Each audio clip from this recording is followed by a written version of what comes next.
Hey, Zach here for episode 2 of The Woods We Love. Today I'm going to talk about a topic that's really crucial to preserving this unique ecological gem that we mentioned in episode 1. That is this remnant forest. Like we said, it's incredibly rare. It's 0.000. It's rare.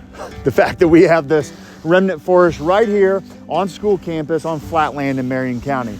So the topic we're going to cover is invasive plants. All the leaves have dropped. However, James, if you pan to the side here, you can see all the green that still exists here, in some cases red. There should be no green left in the woods. So that tells me that these plants, they did not evolve in Indiana. So they have a different timeline than the plants that did evolve in Indiana because they're still green. Specifically, walk over here with me. Let's look at this burning bush. So invasive plants, the majority of them came to this continent through the ornamental, the landscape trade. They almost all possess some really desirable trait. In this case, with burning bush, it's this wonderful fall color. The good news is you may have some of these in your yard. There are native alternatives to pretty much every invasive plant. So that means you can find a native that has the same fall color, the same size, the same texture. Just Google it, burning bush native alternatives.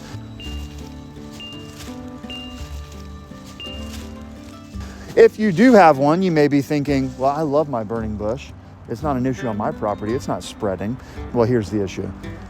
Pretty much all invasive plants, they create a ton of berries. The birds eat these berries, and the birds don't just stay in your yard. They don't just poop in one spot either.